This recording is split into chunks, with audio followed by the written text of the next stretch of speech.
I got married at a young age, at 22, to Mike McGurk and Leroy's daughter, and the promotion, and we were married for about a year. And she was very jealous.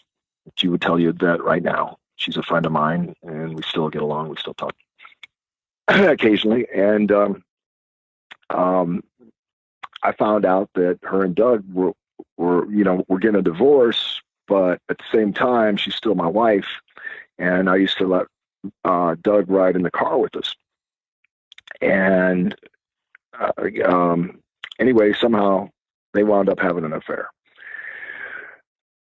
So I find out about it, and I had just got done wrestling Ron Starr for the World Junior Heavyweight Championship in Tulsa.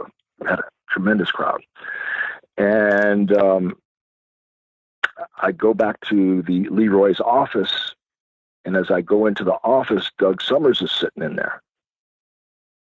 Well, I looked at him, and I right away, what the heck are you doing effing with my old lady?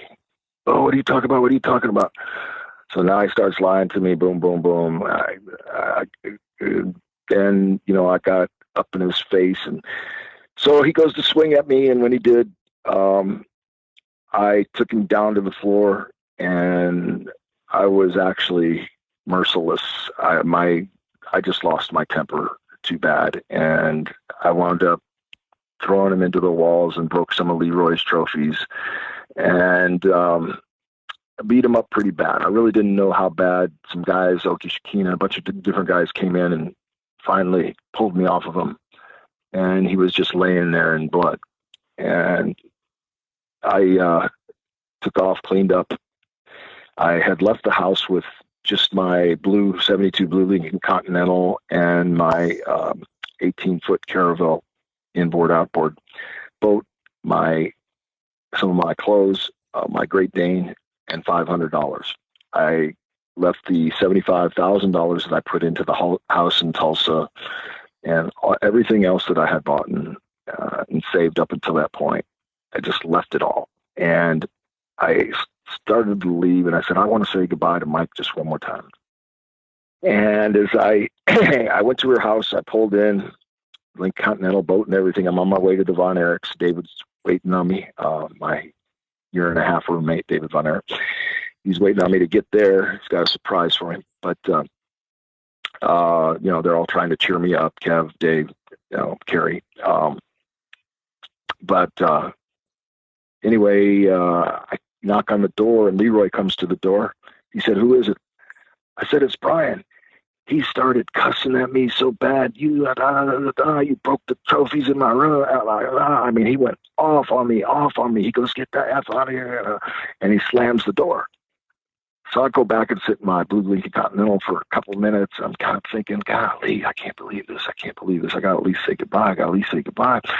So I walk around to the back, and I can peek through the back curtains, and I look, and I see like a mummy laying on the couch. Now, this is like 3 a.m.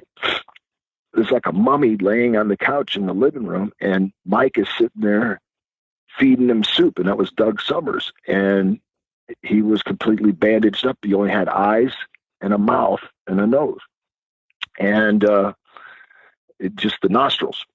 So that hurt me. That was like somebody just stuck a knife in my heart.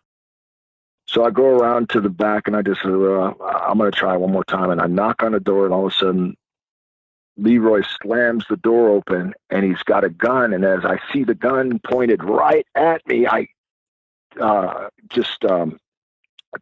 twist over to behind the wall, because there's like a brick wall in front, and the door's inset. So I went behind the brick wall, and all of a sudden it's blam, blam. And his car was parked out there. He almost shot his tire because I saw the dirt, because I'm staring at it, scared to death. I'm thinking, should I run to the right now? Is he going to come outside? What's going to happen? I already knew for sure he was blind, but I had some stories before that. But first I wasn't so sure, but then I really found out he really was blind. But so I knew he couldn't see me, but still he had a gun. There's a chance he can shoot me, and I'm already scared to death. He just pointed it in my face, and But when it got, if I would have stayed there maybe 2 more seconds, I'd be dead. And so anyway, after that, I just got in my car and left, drove to Texas, and next year and a half was phenomenal with the Bon Eric. Oh, yeah!